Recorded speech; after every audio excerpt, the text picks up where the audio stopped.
We're gonna do behind the scenes. We're gonna tell down behind the scenes exposed. Let's do this. Meet the cast.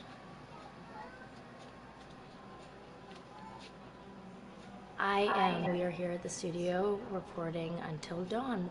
My name is Rami Malek, and I play Josh. My name is Megan Martin. My name is Brett Dalton. My name is Antonella Lentini, and I played Hannah and Beth. My name is Jordan Fisher, and I play the character Matthew, Matt for short. I'm Nicole Bloom, and I play Emily in the game. My name is Noah Fleiss. I am Galadriel Steinman, and I play Ashley.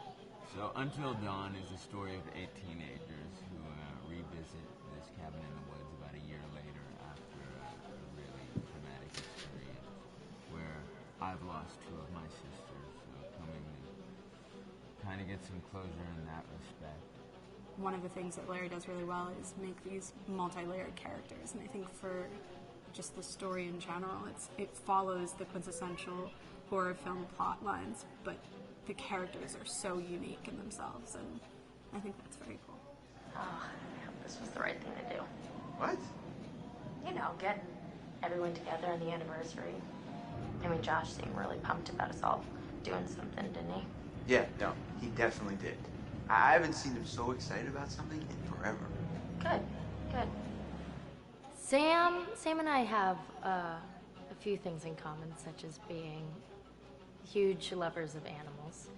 And she's a huge animal lover. She's vegan. She is a pacifist. I'm not quite sure if I'm going to go as far as saying that I'm a pacifist, but she's spunky and cool. I know that she, I think, is made fun of a little bit by the rest of them who think that her morals and her beliefs in that area are a little ridiculous and they don't agree with them, but she doesn't care.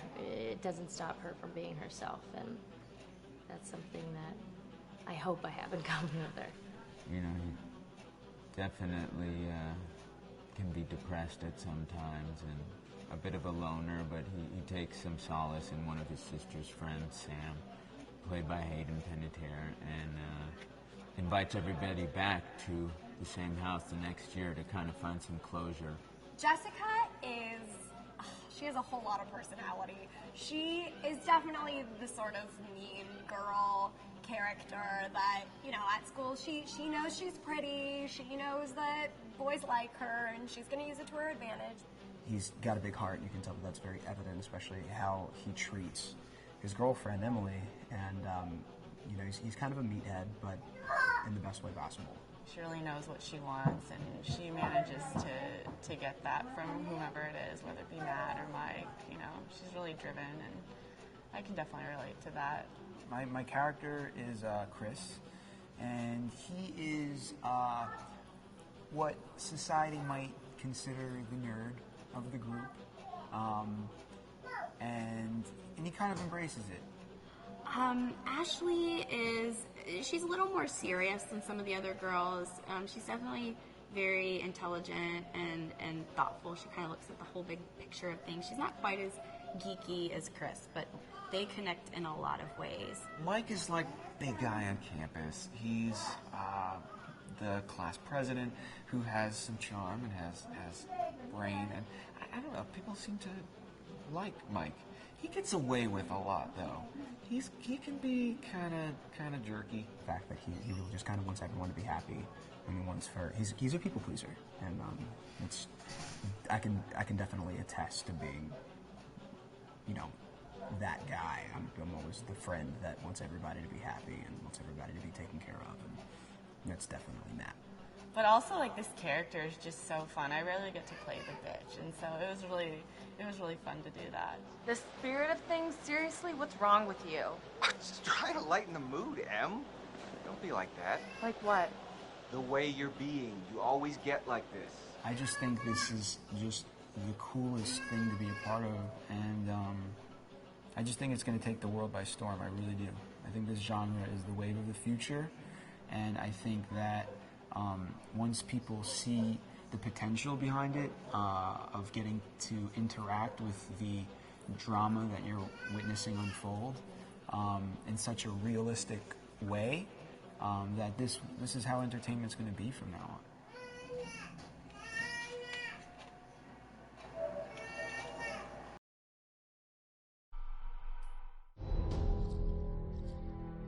Hi, this is Lee Robinson, production designer on Until Dawn. The production design for Until Dawn started with the great teen horror script that sets the characters in a Canadian winter mountain lodge, being a contempt with visual clues derived from classic films of that genre, such as Hitchcock's Psycho and Stanley Kubrick's Shining. The storyboards are vital to the production design, as it allows the designer to understand the scale of the environments to be made and the detail that would be seen to create the atmosphere of a horror. This took us into concepts that took these storyboards further, visualizing the world through the color palette, the lighting, tone and the mood, and developing key locations such as the lodge, the cable car stations, the forests themselves, the wilderness. As you can see, the environments and atmospheres change quite a bit from warm and inviting to cold and threatening. The Millionaire's Mountain Lodge was a key example. It was designed to be made from nearby stone and timber, embedding it into the landscape, with a contrasting and contemporary interior needing to be opulent and extravagant. We created dark and claustrophobic corridors with ominous and large open spaces, almost cathedral-like in size, and with huge structures to silhouette and dwarf the characters within, providing a labyrinth to explore and wander.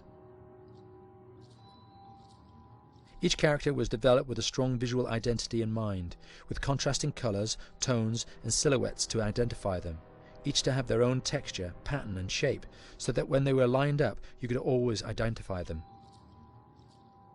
The costume designs allowed a range of clothes that would suit them for the cold winter weather, but also have an element of style and individualism, so that the audience could look at them and relate, recognizing themselves within them.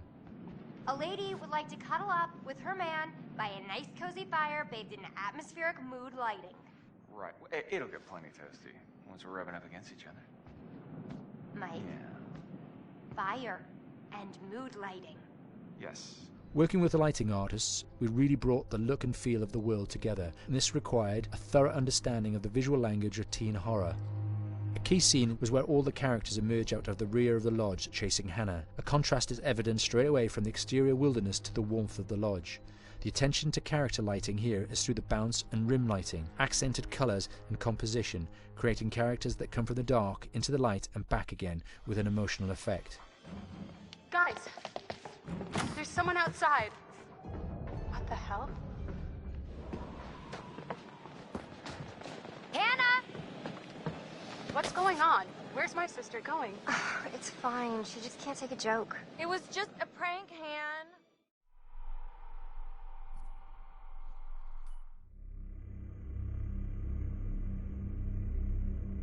Until Dawn is a horror, and one of the things we decided to do early on was to take a scientific approach to how scary it was. So we did experiments on people and we measured their responses to the game. We've created a test area. It's as close to a home setup as we can get it. We've recruited ordinary people to play the game and we've left them to play it on their own. You're turning the light off.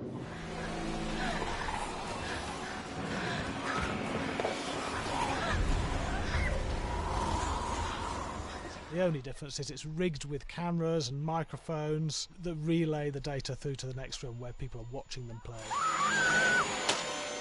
Bracelet here we use for biometric testing. It measures the player's emotional response. It's called a galvanic response sensor. It makes contact with the user's skin and it measures the electrical conductivity across their skin. It's the same principle as an old-fashioned lie detector. When you're stressed, you sweat a little, very sensitive, and picks up tiny changes if the player is feeling anxious or scared. That data's fed back to a testing team, comes through as a graph. I'm so sorry.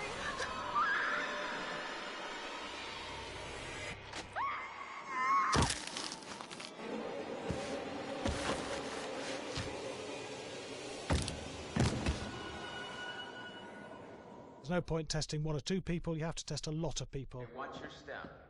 When we have a scare that's consistently has a measurable emotional response, then we knew it was good. If it didn't have that, it goes back to the team for improvement. The data doesn't tell us what's wrong with the scare, it only tells us if it's working or not. Wait, okay, so you hear them too, right? Josh. Here we have a chapter relatively early in the game. Weirdly regular. Nothing regular about it. We have to create tension and anxiety in the player so they are ready to receive the scare.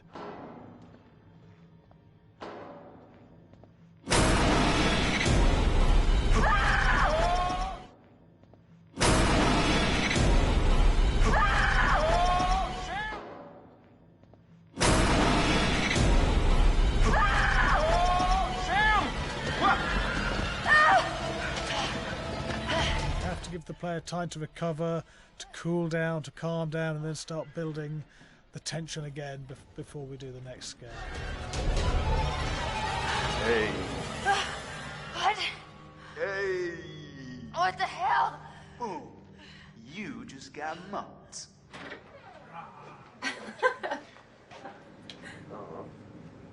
Yeah, I have such an adrenaline high when I get. There's two things we found. One is we could look at the scares, analyse if our expected scares were working effectively. Were people shrieking and covering their hands, or were they getting an emotional response from it? And being scientific about it means that we strip out people's opinions about whether things are working or not. We've got data, and we look at the data. If it's working, we're happy with it. Really scary. Bit scared and wanting to get away. I actually be maybe a bit scared to play on my own, but in a room with the lights on, yeah, with some other people as well, yeah, maybe. But because I'm a scaredy cat, I would play with someone in the room. And the lights on. It was one of the scariest games I've played in a long while.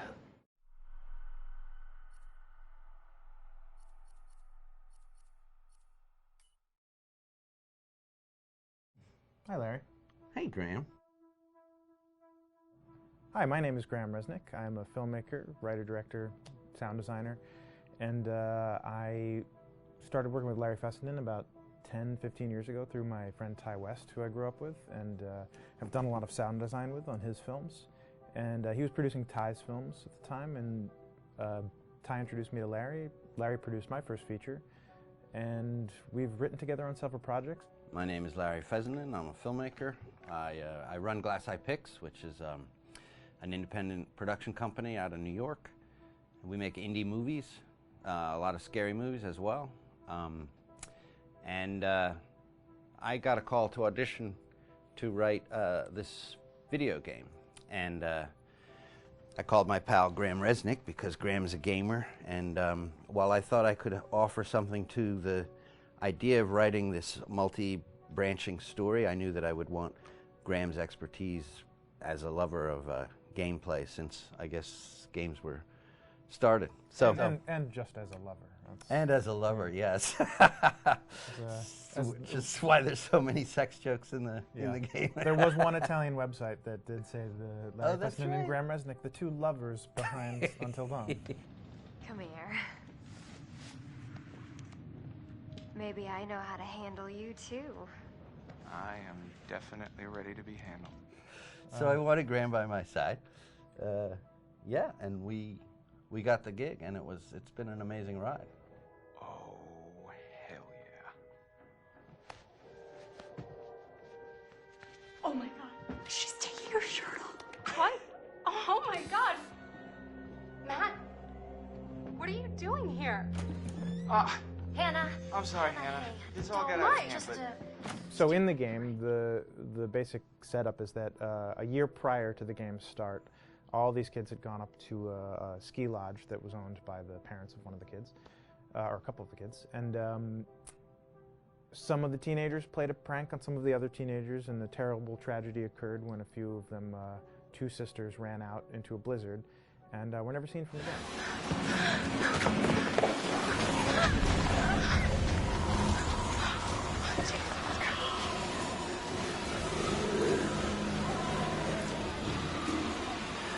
So now, a year later, this is kind of torn apart, this group of friends. They've gone through some trials and tribulations in the past year. The brother of the two girls has had a lot of psychological issues, and to kind of help him cope and help them all get over it, they all returned to the lodge a year later, back up on the mountain. And the idea is to get over it, but... the healing does not begin. Yeah, and these kids are all trying to find themselves. They've been through a trauma, But in general, they're just teenagers trying to figure out who they are. So they're all kind of falling into the patterns, the stereotypes, the characters they see on TV and in the movies. I think we were very interested in taking genre tropes and kind of making them sort of refresh them.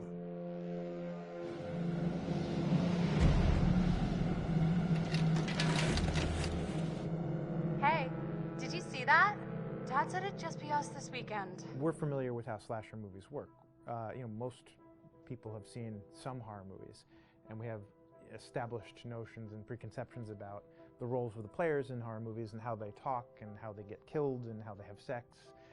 And to bring you into the game that way and then subvert a lot of those expectations was kind of our goal. They're haunted by some incident that happened in their past, which I think you pretty much figure out that that's going to have a role in their interaction. Yeah, so I think what was fun was we take some sort of stock characters and we try to give them some shape, but at least at the beginning they're recognizable in the way of groups of friends. There's the jock and the bitchy girl and the rivalries between everyone. And oh my gosh, and really fun characters too. Like we just had so much fun living in the minds of these characters through writing the script. What do you think? Jesus!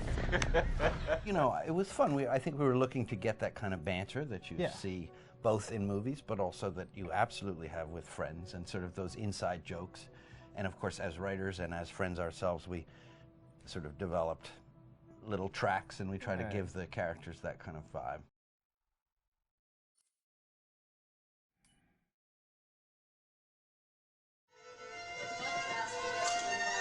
Yeah, fast and loud.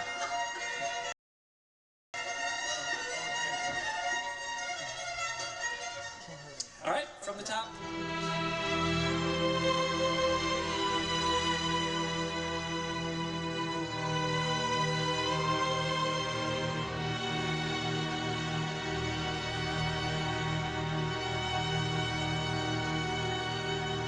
My name is Jason Graves, and I'm the composer for Until Dawn.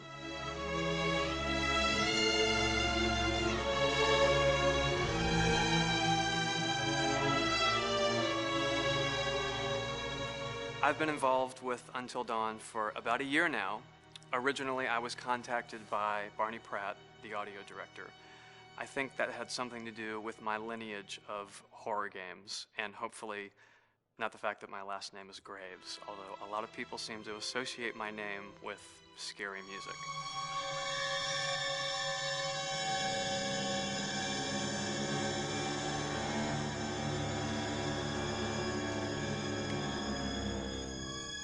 One of the things that was really exciting about working with Barney and the team at Supermassive is they really wanted something unique for the music. They wanted the music to stand out and be a character on its own in the game.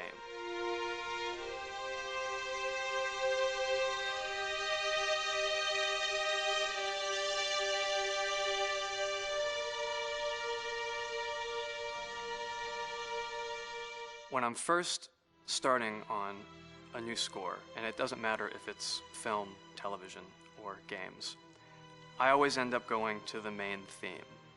Sometimes the developer or producer isn't even necessarily interested in the main theme at the beginning. I just want to do it for myself, because for me, the main theme is the identity of the game. It establishes the mood, the atmosphere, and the character of the music, and how it's going to be playing in the background. And that's what we did with Until Dawn. That was actually my demo pitch to Supermassive Games. I put a main theme together, recorded all the instruments at my studio, and sent it to them. And they liked it. We actually ended up recording that exact theme, all the instruments and everything, live here at Ocean Way probably 9 months ago. And that's what we've been using in all the demos for the game, and that's the final version of the theme that is the main theme that you'll hear on the menus and in some key pieces of gameplay.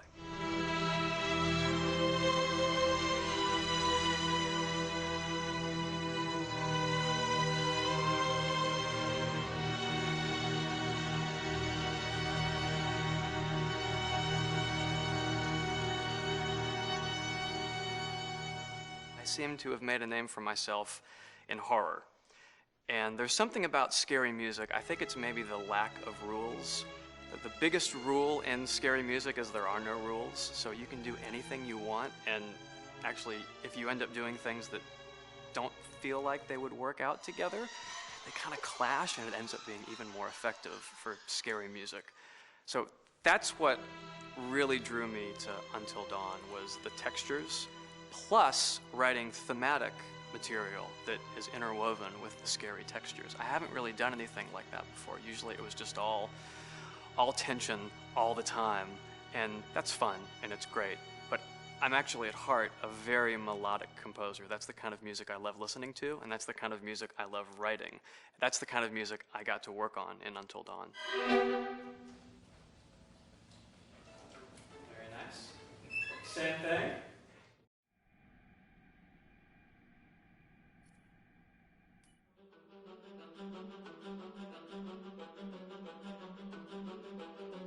My name is Will Biles, Executive Creative Director of Until Dawn.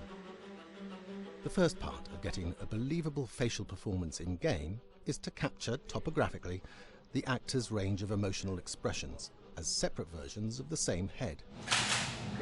Every tiny nuance gets digitized and merged, effectively creating a model that can recreate every facial movement that the actor makes. Once the topography has been recorded, the actor's performance itself can be captured by using a predetermined set of marker points, drawn precisely on the face, and a high-def helmet cam, wirelessly linked to capture devices. The camera is the small box where it looks like the microphone should be. Outro Sam. Mark. It records in high def the movement of the dots throughout the performance that will drive the expressions captured earlier. Unlike other systems, this form of capture is far less lossy because there are fewer interpretations between performance captured and performance rendered finally in-game. The audio is also recorded via two separate lavalier mics attached to the helmet. It takes a while for the actors to acclimatize to carrying around the recording devices and the helmet cams, but very soon the shoot becomes similar to any other effects shoot or a green screen shoot. The actors in these scenes are only recording facial animation, but use cursory body movements for pacing. Wait, and maybe we should all stick together and find everybody and make sure that we're all okay, so... 1-1, the year before the prank. Take 2, Mark. Other than the other actors, they have to use their imagination for everything and everywhere that they are supposed to be seeing and feeling. Idiot! So dumb! From a hot midday studio in Los Angeles to a freezing midnight mountain in British Columbia.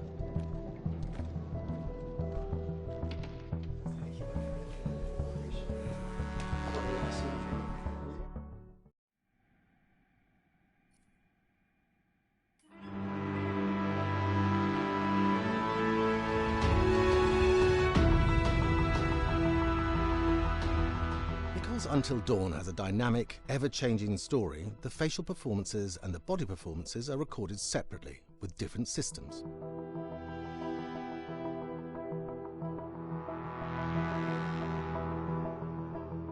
With the body capture, we use reflective bead suits and an infrared camera matrix system that drives the CG bone hierarchies in our character models.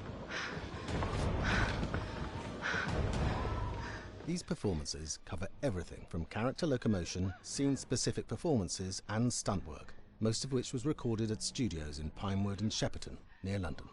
Hannah! Hello?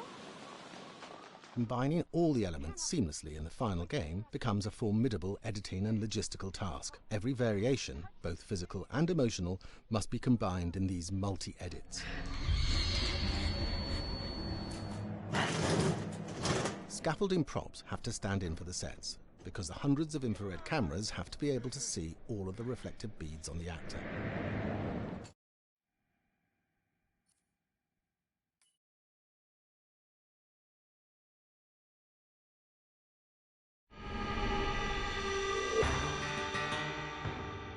America's Northwoods border region. Within this land of 10,000 lakes and miles of dense timber, a hideous creature is believed to lurk. The North Woods is probably one of the last frontiers in America. There's still a lot of places in this area that hasn't been set foot by man. Monsters and mysteries exist here because it is remote. Up in the North Woods, winters are long. In times of biting cold and isolation, a devouring monster is believed to come forth. It's terrorized native people for generations. Growing up, I was told, like, don't go outside, the Wendigo will get you.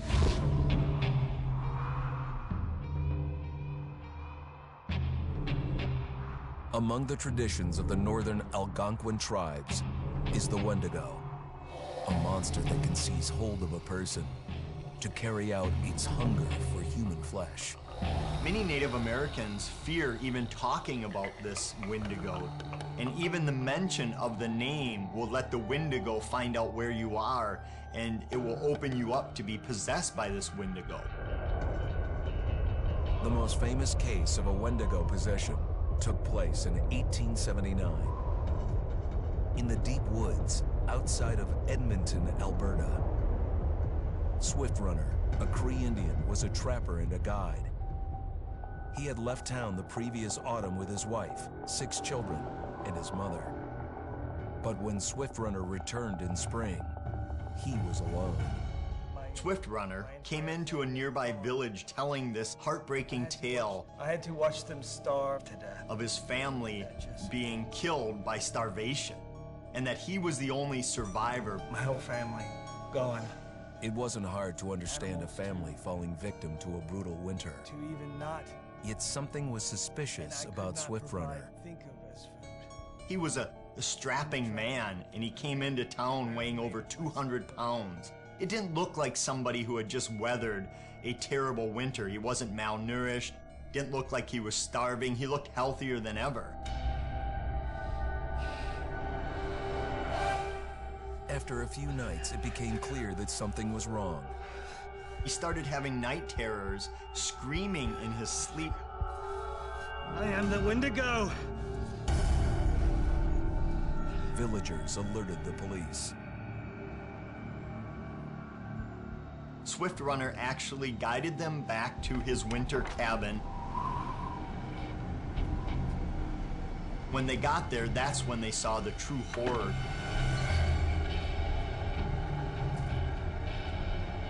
Human skulls were scattered around.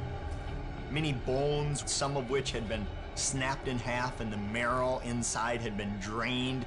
They had never seen anything like it.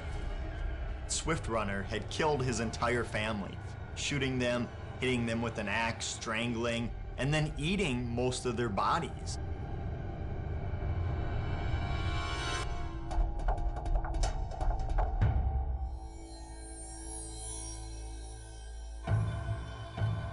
Right up until the moment the noose was on his neck, Swift Runner swore the evil spirit of the Wendigo had possessed him and twisted him into a cannibal killer. When he was on the gallows, Swift Runner himself said, "I am no longer a man."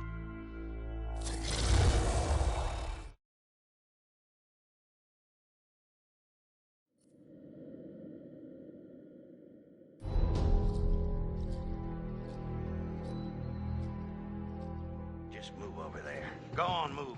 Let me say what I came to say. I'm here to tell you what you're up against being back on this mountain. You should never have returned. I don't know why you did after what happened last year. You mean with Hannah and Beth? Yeah, how could you know without being involved? I don't take kindly to you kids coming up here to my mountain. Your mountain. The mountain don't belong to me, it's true. But it don't belong to the Washingtons. This mountain belongs to the Wendigo. Hi, this is Lee Robinson, production designer at Supermassive Games. Understanding the ancient myths of the Wendigo was key for their development that helped the visual look. Through sketches and concepts, these elements were visualized, such as eyes being milky, almost dead, with loss of lips and eyelids due to frostbite, fangs growing and arms and legs getting longer, with skin hardening and thickening to look snarling and menacing, yet withered and lean. What the hell was that? Another fucking piece of fingers and toenails extending like claws, allowing them to climb effortlessly. We made them look gaunt and weathered, and having ragged remains of clothes they wore. Blood-stained and rotten, with patches of hair still remaining, they retained strong skeletal limbs, which enable them to be agile and quick through the environment. Where are you? My name is Jamie Gallipo, animation director at Supermassive.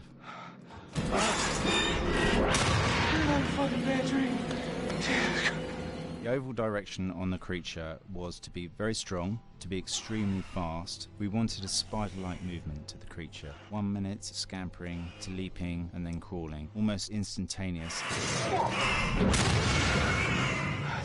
And finally, we wanted the creature to have this real, uncontrollable thirst for flesh.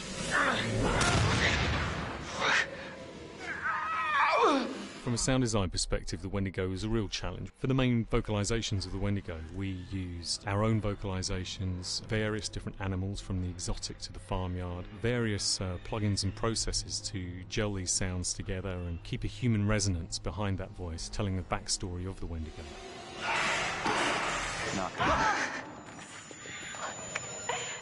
During the chase sequences, the anger of the Wendigo is felt by encircling breaths, screams and screeches that essentially chase you as you're being chased by the Wendigo.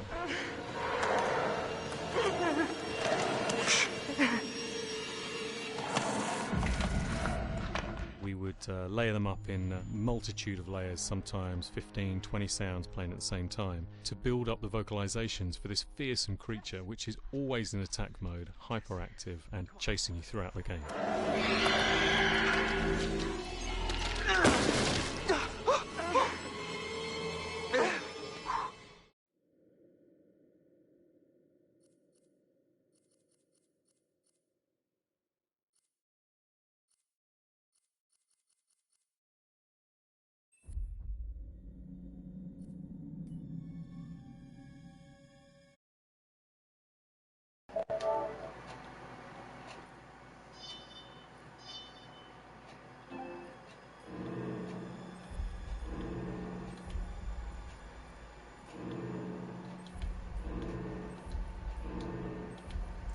That's about it, guys. So I hope you guys enjoyed this little game. A while we've been playing this. If you want me, guys, I can stream for the whole game again, and maybe we can save everybody. Let me know in the comment section if you want me to restream for the game. I'll do one stream and just stream for the whole 10 episodes. Anyway, I can see how I can save everybody. I'll save everybody. I'm gonna show you guys a good ending. Anyways, I hope you guys enjoyed. Leave a like on this video if you enjoyed it. Leave a like on the video if you enjoyed the series. I'll see you guys next time. Don't forget, keep her gaming.